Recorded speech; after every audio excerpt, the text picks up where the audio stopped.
हिरकल शाह रोम ने उनके पास कुरैश के काफले में एक आदमी बुलाने को भेजा, और उस वक्त ये लोग तिजारत के लिए मुल्क शाम गए हुए थे। और ये वो जमाना था जब रसूलुल्लाह सल्लल्लाहु ने कुरैश और अब्बू सुफियान से एक वक्ती अहद किया हुआ था। जब अब्बू सुफियान और दूसरे लोग हिरकल के पास एलिया पहुंचे, जहां हिरकल ने दरबार तलब किया था, उसके पास रोम के बड़े बड़े लोग, आलिम, वजीर, अमीर बैठे हुए थे। हिरकल ने उनको और अपने तर्जमान को बुलवाया। फिर उनसे पूछा कि तुम में से कौन शख्स रिसालत के दावेदार का ज्यादा करीबी अजीज है। अबू सुफियान कहते हैं कि मैं बोल उठा कि मैं उसका सबसे ज्यादा करीबी रिश्तेदार हूं। ये सुनकर हिरकल ने हुक्म दिया कि उसको, अबू सुफियान को, मेरे करीब लाकर बिठाओ और उसके साथियों को उसकी पीठ के पीछे बिठा दो। फिर अपने तर्जमान से कहा कि उन लोगों से कह दो कि मैं अब्बू सुफियान से उस शख्स के, यानी मोहम्मद सल से जेरो के हालात पूछता हूं। अगर ये मुझसे किसी बात में झूठ बोल दे तो तुम उसका झूठ जाहिर कर देना।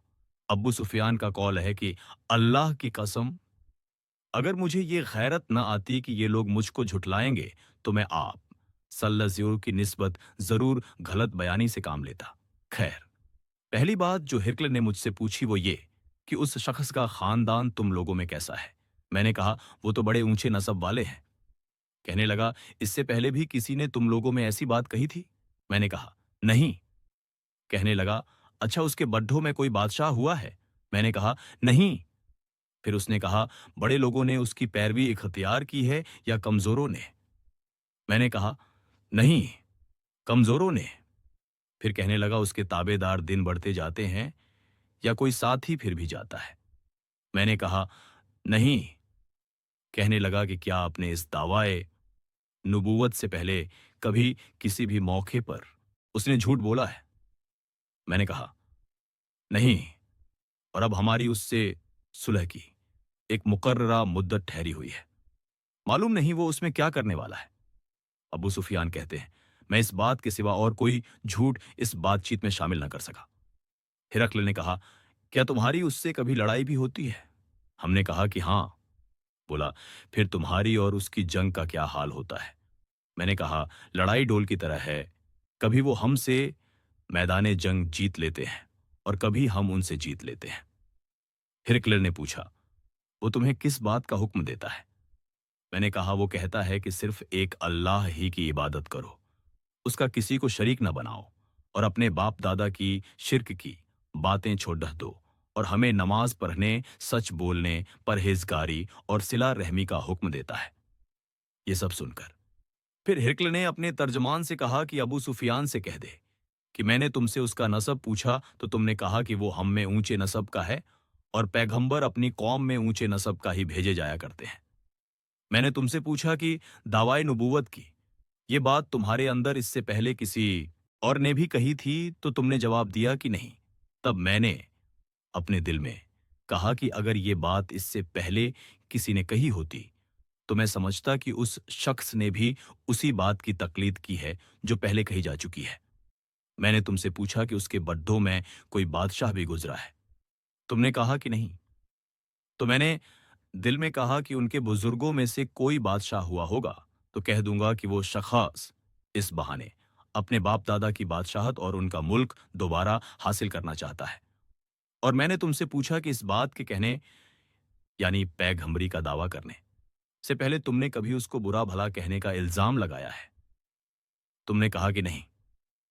तो मैंने समझ लिया कि जो शख्स आदमियों के साथ बुरा भला कहने से बचे वो अल्लाह के बारे में कैसे झूठी बात कह सकता है। और मैंने तुमसे पूछा कि बड़े लोग उसके पैरों होते हैं या कमजोर आदमी। तुमने कहा कमजोरों ने उसकी पैरवी की है तो असल में यही लोग पैगंबरों के मुत्तबईन और पैरोकार होते हैं। और मैंने तुमसे पूछा कि उसके साथ ही बरस रहे हैं या कम हो रहे हैं। तुमने कहा कि वो बढ़ रहे हैं और ईमान की कैफियत यही होती है यहां तक कि वो कामिल हो जाता है। और मैंने तुमसे पूछा कि आया कोई शख्स उसके दीन से नाखुश होकर मुर्तद भी हो जाता है। तुमने कहा नहीं। तो ईमान की खासियत भी यही है, जिनके दिलों में उसकी खुशी रच बस जाए वो उससे लौटा नहीं करते। और मैंने तुमसे पूछा कि आया वो कभी अहद तोड़ते हैं। तुमने कहा नहीं। पैगंबरों का यही हाल होता है कि वो अहद की खिलाफ वर्जी नहीं करते। और मैंने तुमसे कहा कि वो तुमसे किस चीज के लिए कहते हैं। तुमने कहा कि वो हमें हुक्म देते हैं कि अल्लाह की इबादत करो, उसके साथ किसी को शरीक न ठहराओ, और तुम्हें बुतों की पूजा से रोकते हैं, सच बोलने और परहेजगारी का हुक्म देते हैं। इसलिए अगर ये बातें जो तुम कह रहे हो सच हैं, तो बहुत जल्द वो उस जगह का मालिक हो जाएगा कि जहां मेरे ये दोनों पांव हैं। मुझे मालूम था कि वो पैगंबर आने वाला है, मगर मुझे ये मालूम नहीं था कि वो तुम्हारे अंदर होगा। अगर मैं जानता कि इस तक पहुंच सकूंगा तो उससे मिलने के लिए हर तकलीफ गवारा करता। अगर मैं उसके पास होता तो उसके पांव धोता। हिरकल ने रसूलुल्लाह सल्ले जीरो वो कहा छति मंगाया जो आपने दहिया कल्बी रजी अल्लाह अन्हु के जरिए हाकिम बसरा के पास भेजा था, और उसने वो हिरकल के पास भेज दिया था। फिर उसको पढ़ा तो उसमें लिखा था, अल्लाह के नाम के साथ जो बहुत ही मेहरबान और रहम वाला है। अल्लाह के बंदे और उसके पैगंबर मोहम्मद सल्लल्लाहु अलैहि वसल्लम की तरफ से ये खत है शाहिरों के लिए। उस शख्स पर सलाम हो जो हिदायत की पैरवी करे। उसके बाद मैं आपके सामने दावत इस्लाम पेश करता हूं। अगर आप इस्लाम ले आएंगे तो दीन और दुनिया में सलामती नसीब होगी। अल्लाह आपको दोहरा सवाब देगा, और अगर आप मेरी दावत से नाफरमानी करेंगे तो आपकी रियाया का गुनाह भी आप ही पर होगा। और ए अहले किताब, एक ऐसी बात पर आ जाओ जो हमारे और तुम्हारे बीच बराबर है, वो ये कि हम अल्लाह के सिवा किसी की इबादत न करें और किसी को उसका शरीक न ठहराएं, और न हम में से कोई किसी को अल्लाह के सिवा अपना रब बनाए। फिर अगर वो अहले किताब इस बात से मुंह फेर लें तो मुसलमानों, तुम उनसे कह दो कि तुम मानो या ना मानो, हम तो एक अल्लाह के इतात गुजार हैं। अबू सुफियान कहते हैं, जब हिरखल ने जो कुछ कहना था कह दिया और कहत पर कर फारिग हुआ तो उसके आसपास बहुत शोरगुल हुआ। बहुत सी आवाजें उठीं और हमें बाहर निकाल दिया गया। तब मैंने अपने साथियों से कहा कि अबू कबशा के बेटे नबी करीम सल्लल्लाहु का मामला तो बहुत बरह गया। देखो तो, उससे बनी असफर रोम का बादशाह भी डरता है। मुझे उस वक्त से इस बात का यकीन हो गया कि नबी करीम सल्लल्लाहु अलैहि वसल्लम बहुत जल्द गहालिब होकर रहेंगे। यहां तक कि अल्लाह ने मुझे मुसलमान कर दिया। रावी का बयान है कि इब्ने नातूर एलिया का हाकिम हिरकल का दरबारी और शाम के नसारा का लाट पादरी बयान करता था कि हिरकल जब एलिया आया तो एक दिन सुबह को परेशान उठा। तो उसके दरबारियों ने पूछा कि आज हम आपकी हालत बदली हुई पाते हैं, क्या वजह है? इब्ने नातूर का बयान है कि हिरकल नुजूमी नक्षत्र शास्त्री था। इल्मे नुजूम में वो पूरी महारत रखता था। उसने अपने साथियों को बताया कि मैंने आज रात सितारों पर नजर डाली तो देखा कि खतना करने वालों का बादशाह हमारे मुल्क पर गालिब आ गया है। भला इस जमाने में कौन लोग खतना करते हैं? उन्होंने कहा कि यहूद के सिवा कोई खतना नहीं करता। 100 उनकी वजह से परेशान न हो। सल्तनत के तमाम शहरों में यह हुक्म लिख भेजिए कि वहां जितने यहूदी कत्ल कर दिए जाए। वो लोग इन्हीं बातों में मशगूल थे कि हिरकल के पास एक आदमी लाया गया जिसे शाह घस्सान ने भेजा था। उसने रसूलुल्लाह सल्लल्लाहु के हालात बयान किए। जब हिरकल ने सारे हालात सुन लिए तो कहा कि जाकर देखो वो खतना किए हुए है या नहीं। उन्होंने उसे देखा तो बतलाया कि वो खतना किया हुआ है। हिरकल ने जब उस शख्स से अरब के बारे में पूछा तो उसने बतलाया कि वो खतना करते हैं। तब हिरकल ने कहा कि ये ही मोहम्मद सल्लल्लाहु अलैहि इस उम्मत के बादशाह हैं जो पैदा हो चुके हैं। फिर उसने अपने एक दोस्त को रूमिया खाते लिखा, और वो भी इल्मे नुजूम में हिरकल की तरह माहिर था। फिर वहां से हिरकल हिम्स चला गया। अभी हिम्स से निकला नहीं था कि उसके दोस्त का कहा हाते उसके जवाब में आ गया।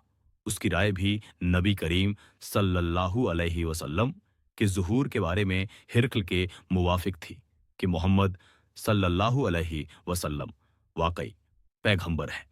उसके बाद हिरकल ने रोम के बड़े आदमियों को अपने हिम्स के महल में तलब किया और उसके हुक्म से महल के दरवाजे बंद कर लिए गए।